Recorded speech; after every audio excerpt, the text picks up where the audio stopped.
We had a bit of a disaster recently when my son, bless him, decided to duct tape signs above our loos telling us to make sure we flush them. One of the rooms he did this in was our newly decorated bathroom. As you can see here, the paintwork was pretty damaged when we removed the duct tape. I figure there'll be quite a lot of you out there who've got similar issues because you've either put masking tape or you've covered things up for builders or whatever, and when you've taken the duct tape or the sellotape or the masking tape, whatever it is, off, it's torn your paintwork. So today I'm going to show you how to carry out the perfect repair in this situation.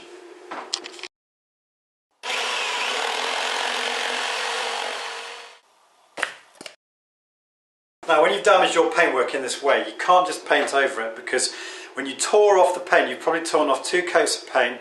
So not millimetre thick, quite a lot less than that, but when you paint over it you're going to see a little step on the wall. So what we've got to do in this situation is we've got to fill the wall before painting it again. Let's take a look at today's toolkit. I'm going to be trimming down the damaged area of paint with a Stanley knife, and if you find that a bit too big and lumbering, you can use the individual knife blades for a more precision cut. Then I'm going to be applying a watered down PVA bond mix to the damaged area to give the filler a really good adhesion. And then in terms of the filler, I'm actually using 2-Pray rapid drying filler today.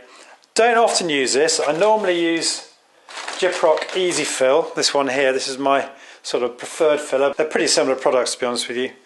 And then to apply the filler, in this old salvage flapjack container, I'm going to be mixing the filler with a decorator's knife and then applying the filler with this Continental filler knife. If you haven't got one of these, don't worry.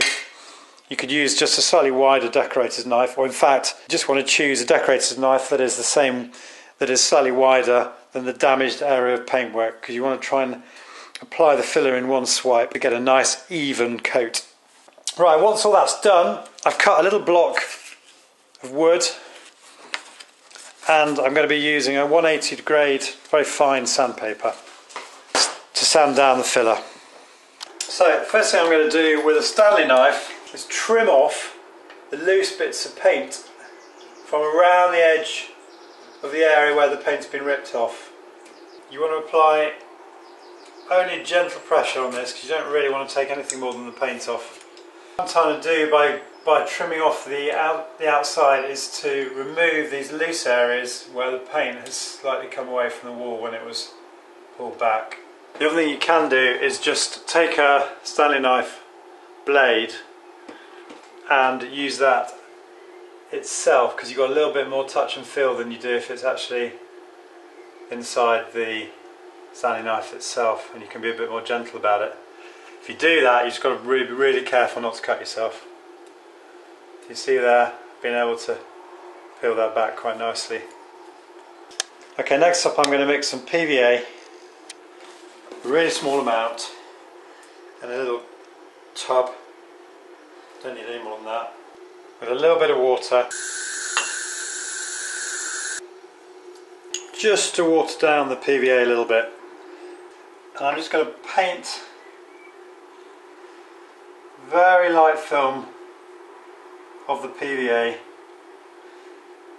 onto the area that we're going to be filling, just to give the filler the best possible chance of adhering to the paintwork. Wipe away the PVA from the actual paint itself. Okay, next up I've got an old flapjack container, any old plastic container will do. I've got my 2-Pray filler. Okay, I'm going to have a little bit of tiny bit of water, literally hardly any, because we're not going to need much filler at all to do this. And the danger with mixing these fillers, particularly if you haven't done it before, if you put a lot of water into the filler container, then suddenly you're using up a lot more powder than you needed to for the job. Okay, so there's a little bit of filler in there. I'm going to use a decorator's knife to mix it around.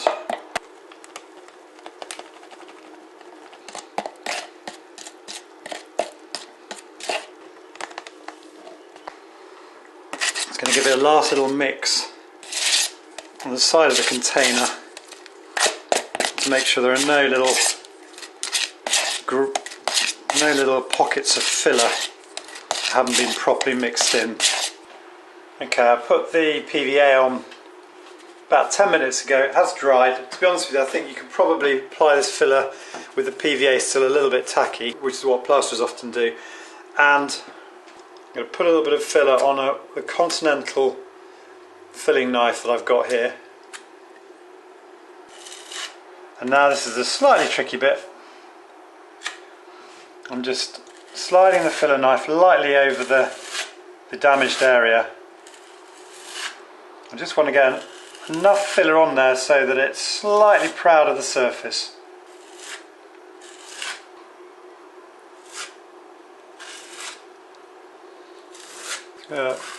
Scrape away the excess filler because I don't want to have to sand down any more than I need to.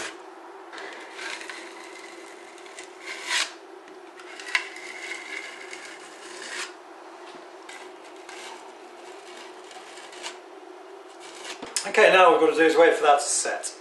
We should take 30 to 40 minutes. I'm hoping it'll set quicker than that because we've applied such a thin layer.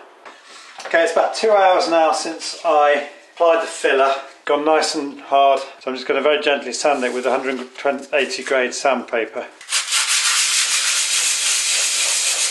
I want to do this really gently. The sandpaper will do the work.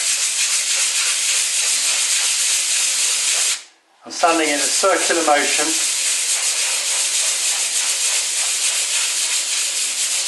And I've got a dustpan just below to catch the filler. You could also use a vacuum cleaner to do this. Now that is beautifully smooth. Now moving on to the other one.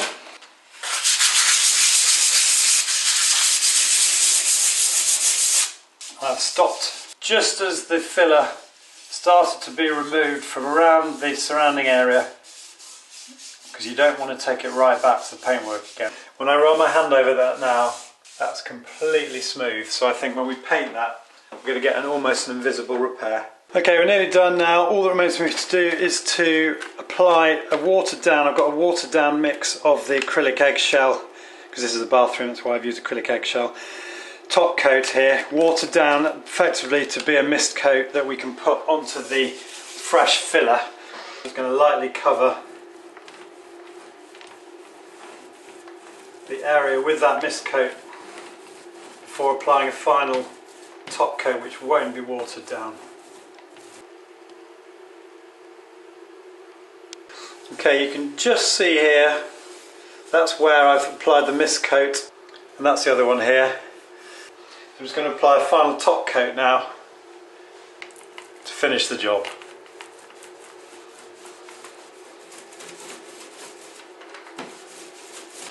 Okay, it's a couple of hours since I applied the top coat. The paint's dry. I can't actually see where the repair was, but it was basically somewhere around about here. Then there was another one a little bit higher up somewhere here. So the fact that I can't even see the area that I've repaired shows you just how good this repair's been. So I really hope you found this video useful today. If you've got any comments or questions, then do leave them below the video. I always love getting back to you guys. Details of all the tools that we've used in today's video are in the description at the end of the video. And finally, if you're new to my channel, I'd love to have you subscribe. You can do that by clicking on the link here, and when you subscribe, make sure you click on the bell notification icon below the subscription tab, just so that you get updated whenever I post a new video to the channel.